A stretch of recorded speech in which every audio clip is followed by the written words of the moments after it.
in today's storyline, we are going to look at Ajāmila. AjamalaCharitram is something we are going to look at from Shrimad Bhagavatam of Ajāmila, the power of one name and remembrance. Yeah, just by remembering his name, will he help? Yes, I think that's a good question. Because the little one, tiny one, is the most, endearing one to the family members. In a way, he's so much attached to the last child, and he named him Nārāyaṇa. Deathbed, there is Yama Dhoothās, appearing. Same time, also messengers from heaven arrive to pick him up, pick the soul up. So now there is a conflict between these messengers. Okay, who should pick up this soul, and where should this soul belong, heaven or hell?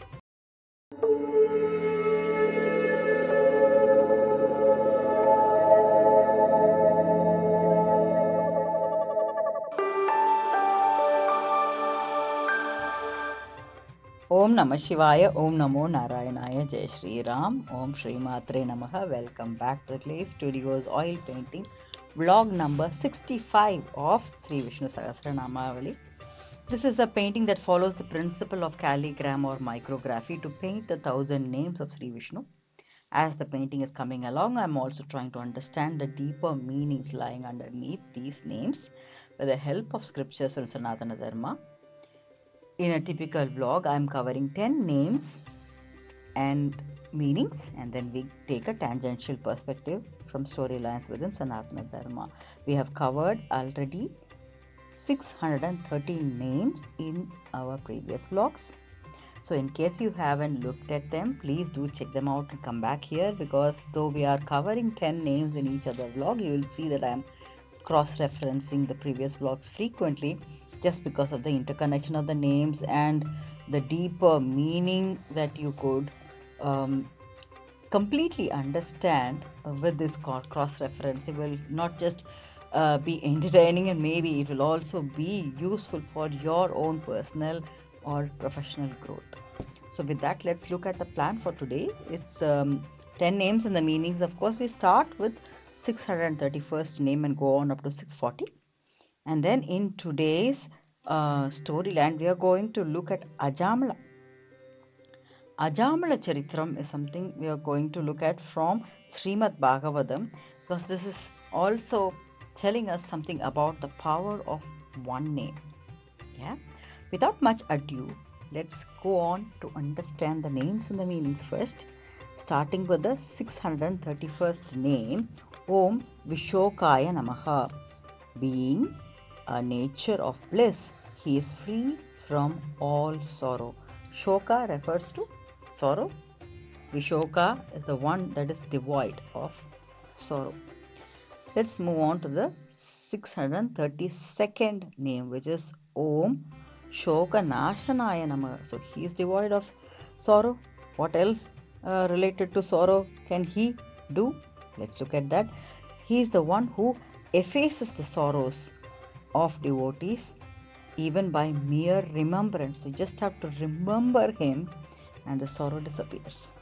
Remember and the sorrow disappears. We are going to go into that with a story in a short while from now. So let's move on to the 633rd name, which is Om Archishmade Namaha. Refers to he by whose rays of light, or Archish, the sun, moon and other bodies are endowed with the rays of light. So he is so luminous. Yeah. So it's believed that he is the one illuminating the sun, moon and other celestial bodies that are, stars, yeah, that are emitting light. Yeah. So he happens to be a source of energy for them too. 634th name is Om Architaya Namaha. This is one who is worshipped by Brahma and other devas, who are themselves objects of worship in all the worlds. So the ones who are worshipped by us also worship him. 635th name is Om Kumbhaya Namaha.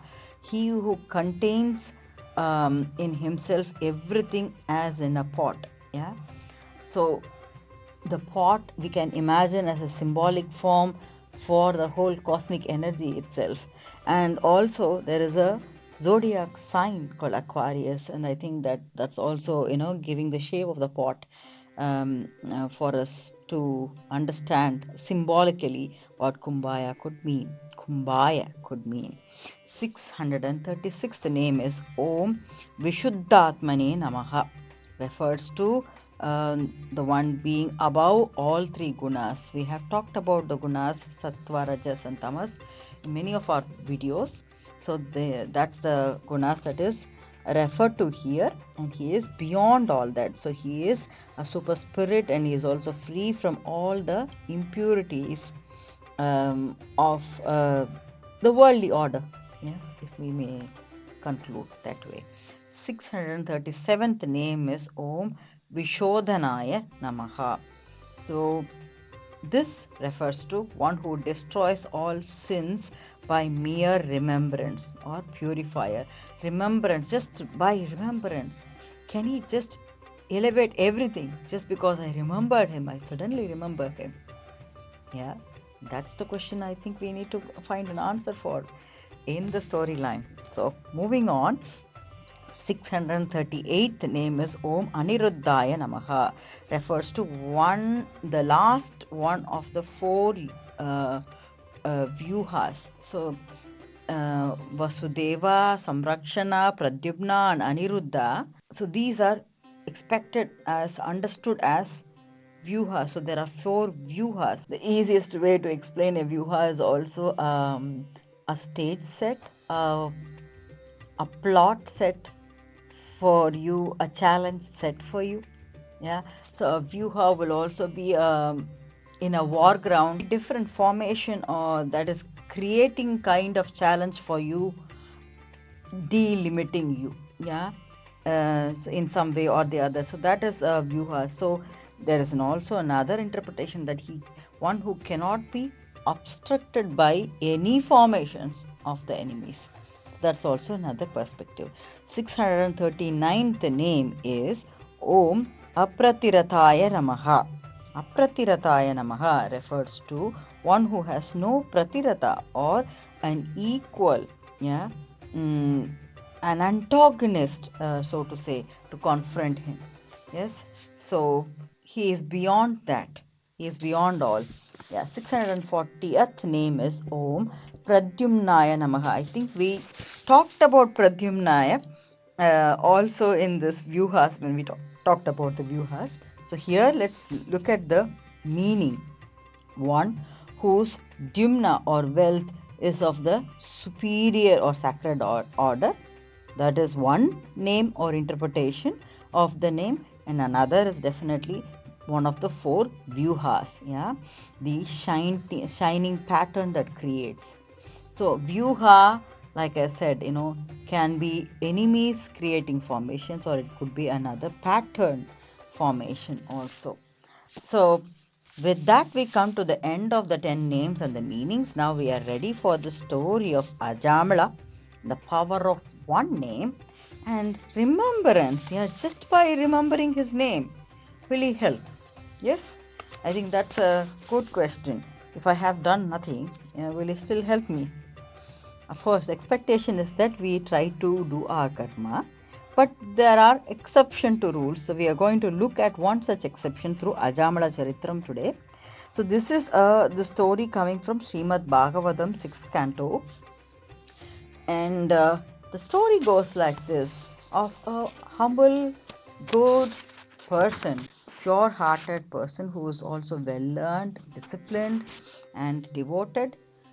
Personality, has a good family, he works for his family, and is always a responsible person, but he changes course. It happens, yeah. He changes course. One fine day when he was, collecting flowers for worship into the woods, he goes and meets a woman, yeah, and he suddenly is attracted to her, and knowing very well that he is already married, he has a family there, he shifts his course, and starts moving in with her, living with her, and starts living a life that is completely non-conducive, which means he is now abandoned his own family, his own parents as well. Years pass with this kind of new behavioral change that he got into. Years pass in such a way that he is still living with her. He has many children, and he almost forgets the kind of life and the history of his family, and also the responsibility that he should have been handling. Yes. So at this point, what happens is that there are many children that he has with this new woman that he had met, and the last one, the youngest one, usually the youngest, the little one, tiny one, is the most endearing one to the family members, isn't it? So in a way, he's so much attached to the last child, and he named him Nārāyaṇa, the Lord's name. Not intentionally though, he just named him Nārāyaṇa. But in a way, he is also attached to him, so he has to call him by the name Nārāyaṇa every time he is calling upon him, isn't it? So this happens at this deathbed. He is really in a deathbed, and that's exactly when he realizes, maybe not consciously, unconsciously, his breath is fading, he is ready to give up. Yeah, and at this moment he calls his son Nārāyaṇa. Yeah, come here, my child, Nārāyaṇa. That's what he says.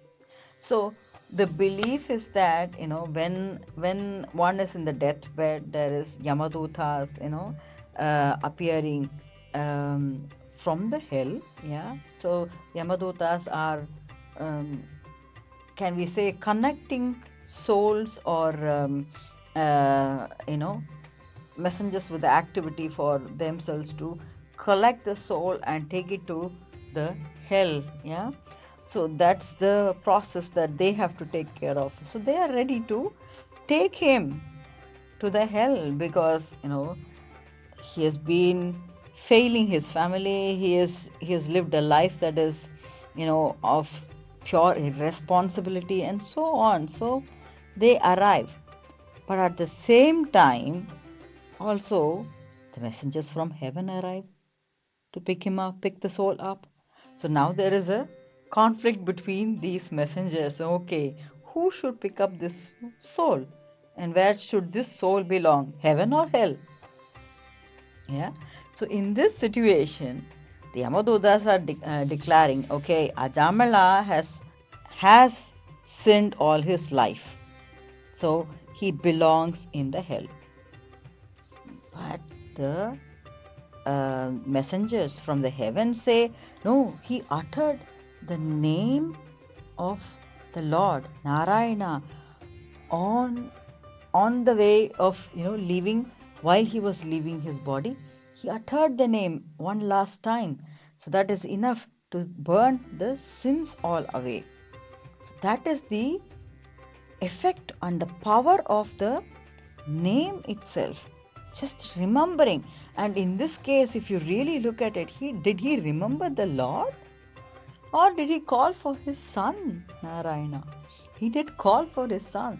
But even in that moment, the Lord is expecting that he is uttering my name and is ready to give space for him, for his soul to enter back or culminate with him, isn't it? So, when even once, without offense, one chants or remembers the name Nārāyaṇa, the chain of karma begins to break. The chain of the negative karma that he had created begins to break.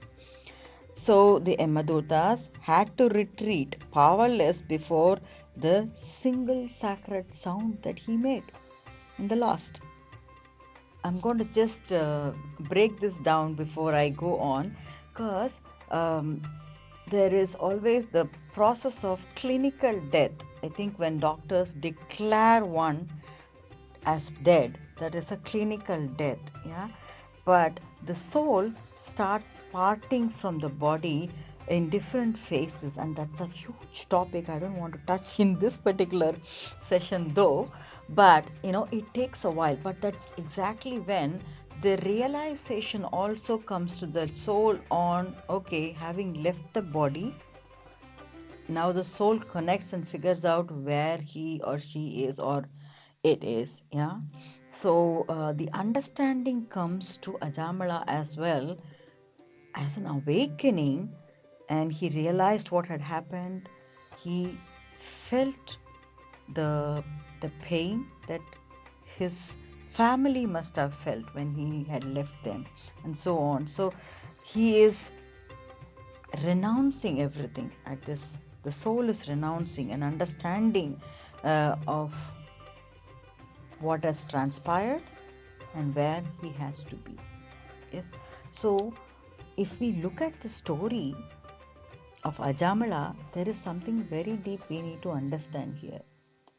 Mere remembrance, isn't the word mere remembrance that was highlighted when we were talking about Shoka Nashanaya? So, and also another name, Vishodhanaya. So he is destroying all the sins and our sorrows just by mere remembrance. So can I just put a reminder in my mobile to remember him once in a while, so I make sure that no, it doesn't work like that. So the remembrance here is unconsciously, invariably, when he calls, he is calling his son, but he is also calling deeply, longingly, because he is understanding that his life is about to end here in the soul, that in the plane that he is in right now is going to end here. He is getting aware. So the stage of clinical death, before and immediately after, is where the awakening lies, because the veil of Maya is lifting, isn't it? So that's what happened. But how do we know when exactly are we going to get the awakening? So you don't need to die to get the awakening. We can always awaken our spirits and awaken the thought process by rising the consciousness at a basic level, by following the roots of Dharma, isn't it? When we do that, organically we are awakened, and organically we are always remembering a supreme soul that is there to protect us, isn't it?